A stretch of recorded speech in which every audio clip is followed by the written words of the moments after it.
అదే ఆ బాబా వారు చెప్పింది. ఈ దేహం కాదు, ఇది తీరిపోగానే అగ్నికి ఆహుతి అయిపోతుంది. కానీ అందులో ఇన్నాళ్ళు ఉండి 80 ఏళ్ల పాటు 90 ఏళ్ల పాటు ఈ శరీరంలో ఉన్న కళ్ళు చెవులు పనిచేయడానికి లోపల ఉన్నటువంటి ఆత్మ ఏదైతే ఉందో అది చైతన్యం, అది శాశ్వతం, అది నేను అని తెలుసుకోవడం కోసమే. దాన్ని అర్థం ఏది అంటే మన చిత్తంలో మన మనస్సులో ఉండేటువంటి ఒక చీకటి, ఆ చీకటి మనకి పరమశత్రువు. ఇప్పుడు సుదర్శన కలశాన్ని తీసుకొని హోమం పుణ్యాహవచనం చేశారు. ఏమంటారు? సుదర్శన మహాజ్వాల కోటి సూర్య సమప్రభ.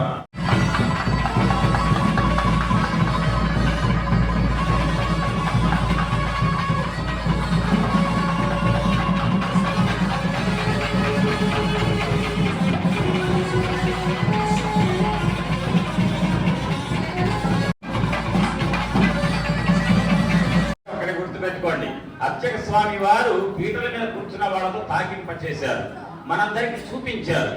మనందరికీ కూడా తాకిన వారికి వచ్చినంత పుణ్యమే వస్తుంది తప్ప తక్కువ రాదు. కారణం ఏంటంటే ఫలం భావహీనానాం తస్మాత్ భావోహి కారణం. భావం చేస్తే చాలు మనస్సులో. మీ మనస్సు ఇక్కడ లేదనుకోండి, తాకినా ఉపయోగం లేదు. మీ మనస్సు ఇక్కడ ఉండాలి. కళ్ళతో చూసి మనస్సుతో దాన్ని ఆస్వాదిస్తే ధర్మం. ధర్మం కోసమే ప్రకాశమాన ధర్మం కోసమే నిరంతరం మనం ప్రవర్తిస్తూ ప్రయత్నిస్తూ ఉంటే ధర్మానికి ప్రతిరూపమైనటువంటి ఆ స్వామి వారు ఈ కలియుగంలో వెంకట నాయక వెంకట అని దానికి మీతో అనేది నేను చెప్తాను. తర్వాత మరి ఎప్పుడు ఇస్తారో అప్పుడు స్వామి అప్పుడు ఆ వెంకట అని చెప్తా. తర్వాత మధ్యలో గోవింద గోవింద గోవింద గోవింద గోవింద.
హరిచంద్రాఖ్య పంచమహానగాధిష్ఠితే రామ శిబిరంది మృదుపద్మగీరధానంగ నిజపిండ గజాం మరీష తులీపదుగ భరత జయాజమాన్ భారత సుహోత్రాఖ్య షోడశ మహారాజే పరిపాలతే కాంతవీర సగర పురుషమ పురుపుత్ర హరిచంద్రాఖ్య షట్చక్రవర్తి ప్రతిష్ఠితే అంగమంగ కళింగ కాశ్మీర కాంతోజ సౌవీర సౌర మహారాష్ట్రమ గిరమాలవ నేపాల కేరళ చోళ పాంచాల గౌడ మలయాళ సింహరత్న కర్ణాట నాటక ప్రవాద మరాఠ మారాఠ నాటవాన్య పూర్ణాల హోదశాన మూల కుక్కుడు గాంధార విదర్భ విదేహ మాక్లిక బలబల కేకర కోసల కుందర గిలార షోడసేన సేవన లింగర గుంగర దండక విందిక చంపక మదనిక నైమిష నహోష కుహ దేవదారుక శ్వేత ద్వైతాఖ్య దశారణ్యారితే లోకా లోకా జలవలయితే నవరేక్ష సురాసుర ప్రదక్షిణ శుద్ధోదకాత్మవే సప్తమే త్రివిధ మందితే పంచాశత్కోటి విస్తీర్ణ భూమండలే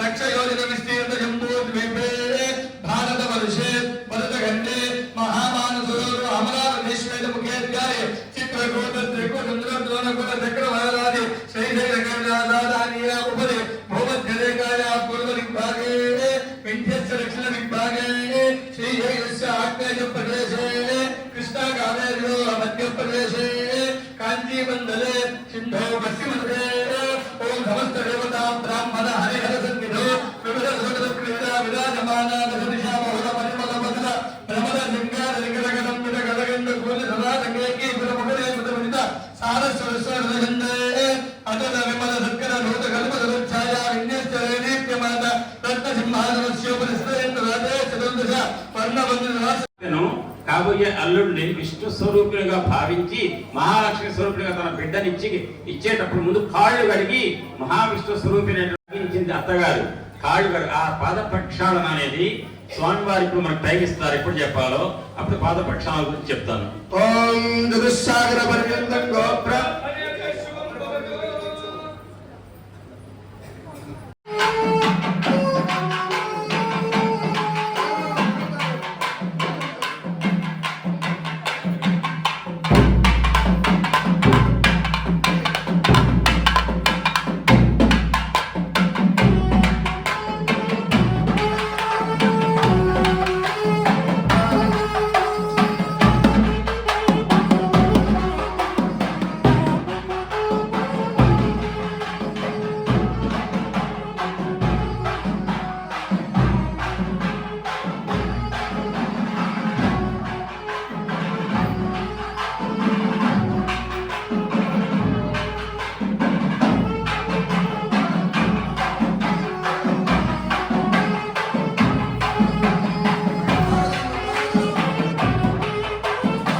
వాళ్ళ యొక్క వినోద కార్యక్రమం చేయించారు. తర్వాత మాంగళ్య ధారణ కార్యక్రమం ఉంటుంది. దాని లోపల నేను ఇందాక అన్నాను కాబట్టి గోవింద అనే నామస్మరణాన్ని శ్రీనివాస గోవింద, శ్రీ వెంకటేశ గోవింద అన్నారు కదా. భక్తవత్సల గోవింద, భాగవత ప్రియ గోవింద సంబారామం చేసినాయట. భయంకరమైన బాధ వ్యక్తం చేసినాయి. గోపికలు గొప్పవాళ్ళు ఎటుకోవా దిక్కుతో అసట్లే. ఆ సమయంలో 7 ఏళ్ల పిల్లవాడు కుడి చేతి మీద చిటికెన వేలి మీద గోవర్ధన పర్వతాన్ని ఎత్తాడు. ఎట్లా ఎత్తాడంటే అమ్మో అని అంటలేదట ఆయన. చిన్న పిల్లవాడికి ఒక పువ్వు కనుక మందార పువ్వు ఇస్తే ఆడుకోవడానికి ఓ గొడుగు గొడుగు అనుకుంటూ దొరుకుతాడే. బాలుండాడు ఆతపత్రమని సంభావించి పూర్తికి దాల్చిన వీర లేనకముతో మహాశైలంబుల్ బలకేల దాల్చి విపుల ఛత్రంబుగా పట్టిన భీల ప్రచ్యుత దిస్సులా చెబుత గోపీ గోప గోపంతికిన్ అంటారు పోతన్న గారు. అంటే ఆ ఎత్తిన గోవర్ధన పర్వతం అట ఒక గొడుగులాగా ఉందట. ఆ గొడుగులాంటి గోవర్ధన పర్వతాన్ని పట్టుకొని గోపికలు గొప్ప బాలురేమో బుద్ధమాలు కదా, వాడు భయపడుతున్నారట. ఈ 7 ఏళ్ల పిల్లవాడు పొరపాటు మీరు చేయి కనుక జరిగిందనుకో ఆ పర్వతం పట్టుకుని మేము వస్తాం భయపడుతున్నారట. నోరు లేని ఆవులు ఉన్నాయి, వాడికి ఏ భయం లేదు. గోవర్ధన పర్వతం కింద వెళ్ళలేదు ఆవులు. అంటే గోపాలకుడు కదా వీని. అప్పుడు అంటున్నాడు కృష్ణుడు, ఓ గోపికలు మా కూర్చోండి, మా కూర్చోమా. అందరు కూడా ఎవ్వరు మాట్లాడకండి. ఒక ఉపసంహార వాక్యాలను ఒక 4 చెప్తాను వినండి. ఇక్కడ ఉన్నటువంటి విషయం ఉన్న నిజం ఇంకా చెప్పేది నిజమని మీకే తెలుస్తుంది. ఇక్కడ ఇంతసేపు మీరు ఏం చేశారు? వెంకటేశ్వర స్వామి వారి యొక్క దివ్య కళ్యాణం చూశారు. ఇందులో సర్వమంగళ మాంగళ్యే శివే సర్వార్థ సాధికే శరణ్యే త్రయంబకే దేవి నారాయణి నమోస్తుతే. ఫలితం మనకు దక్కాలంటే కళ్యాణంలో అమ్మవారు అయ్యవారు ఒక్కటే అనేది మన భావన. ఇద్దరి మధ్య భేదం చూస్తే భార్యాభర్తల మధ్య భేదం చూసినట్టే. భగవంతుడికి శక్తికి మధ్య భేదం లేదని చదవటాన్ని జ్ఞానం అంటారు. భగవంతుడికి శక్తికి మధ్య భేదం లేదు అని చదవటాన్ని జ్ఞానం అంటారు. ఆ జ్ఞానమే కళ్యాణానికి దర్శనం. ఈ జ్ఞానం ఎట్లొస్తుంది అంటే గుర్తుపెట్టుకోండి.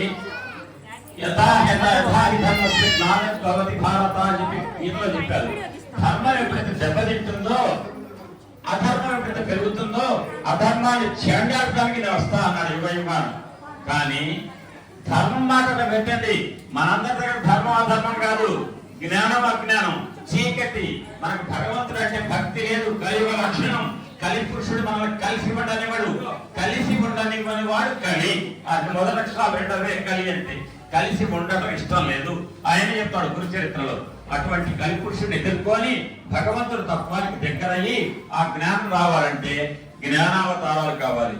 జ్ఞానావతారాల్లోకి మొదటి అవతారం దత్తాత్రేయ అవతారం.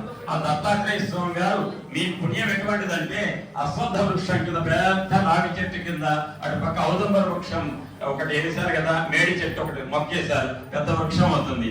అక్కడ దత్తాత్రేయుడు ఉన్నాడు. ఆ చెట్టు కింద వచ్చి కూర్చొని ఒక్కసారి నీకు వచ్చిన స్తోత్రం, నీకు లలితా సహస్రనామం రానివ్వండి. ఇప్పుడు ఏం చేశారు? అర్చక స్వామి గారు శ్రీ సూక్తం చదివారు. వెంటనే లక్ష్మీ అష్టోత్తరనామంతో అర్చించి ఆ పూజ చేసినటువంటి మంగళ సూత్రాన్ని ధరింపజేశారు. లక్ష్మీ అష్టోత్తరనామం నేర్చుకోండి, అది చేయండి. ఆ రావి చెట్టు కింద కూర్చొని చేయండి. విష్ణు సహస్రనామం చేయండి. రాకపోతే విష్ణు సహస్రనామంలో భూలోకంలో ఉన్న మానవులకు సంస్కృత పరిజ్ఞానం లేకపోతే కేఏ పాయంలో విష్ణు నామ సహస్రకం పఠ్యతే పండిత నిత్యం శ్రోతం ఇచ్చాన్యహం ప్రభో అని పార్వతీదేవి పరమేశ్వరుని ఈ లోకంలో ఉన్న నా పిల్లలు కనుక శ్రీ మహావిష్ణువు యొక్క స్తోత్రం చదవడం సాధ్యం కాకపోతే వాళ్ళకి ఏమైనా పరిష్కారం ఉందా నాథా అని మనందరి తరఫున పార్వతీదేవి పరమేశ్వరుని అడిగితే పరమేశ్వరుడికి అందరికంటే ఇష్టమైన నామం ఏదంటే శివుడికి రామనామం. కాబట్టి ఆయనకి బాగా ఆరాధ్య దైవమైనటువంటి శ్రీరామ రామ రామేతి రమే రామే మనోరమే సహస్రనామ తత్తుల్యం రామనామ వరానమే అని రామ రామ రామ అని 3 సార్లు అంటే సహస్రనామంతో సమానం. ఇక అన్నాను కదా, రామ రామ అని 3 సార్లు అంటే కుదరదు. వచ్చిన వాళ్ళు చదవక తప్పదు. రాని వాళ్ళు ఎవరైనా ఉంటే వాళ్లకు నిజంగా రాదని ఒప్పుకొని బాబా దగ్గర కనుక ఒప్పుకుంటే వాడు రామ రామ అని 3 సార్లు అనొచ్చు. రామనామాన్ని బాగా ఇష్టపడ్డ వ్యక్తి ఎవరో తెలుసా అండి? షిరిడి సాయిబాబా. ఆయనకు ఆ మసీదులో అక్కడ రామనామాన్ని భాగవతం ఆ రెండు బాగా ఇష్టం. అటువంటి రామనామాన్ని జపించండి ఆ చెట్టు కింద. ఏ రాత్రి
दिगम्बरं भस्मसुगन्धलेपनम् चक्रं त्रिशूलं भ्रमरुं गदां च पद्मासनस्थं ऋषिदेववन्दितं दत्तात्रेयध्यानम् अभीष्टसिद्धिदम्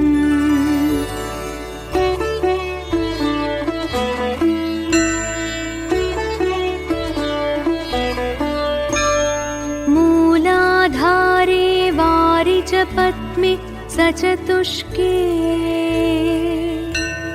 वंशं शंसं वर्णविशालैः सुविशालैः रक्तं वर्णं श्रीभगवतं गणनाथं दत्तात्रेयं श्रीगुरुमूर्तिं प्रणतोऽस्मि।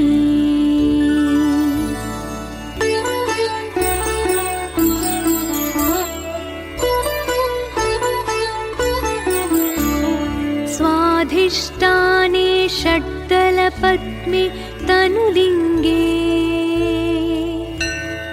बालान्तैस्तत्वर्णविशालैः सुविशालैः पीतं वर्णं वाक्पतिरूपं द्रुहिणं तम् दत्तात्रेयं श्रीगुरुमूर्तिं प्रणतोऽस्मि।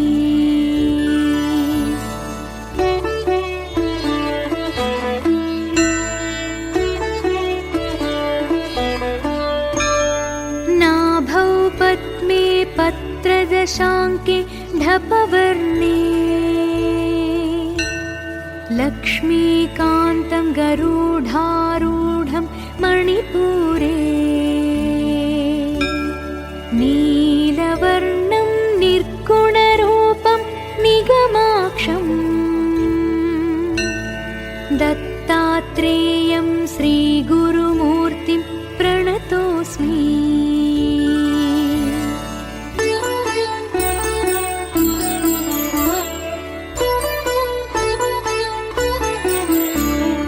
हृत्पद्मान्ते द्वादशपत्रे कठवर्णे अनाहतान्ते वृषभारूढं शिवरूपम् सर्गस्थित्यन्तां कुर्वाण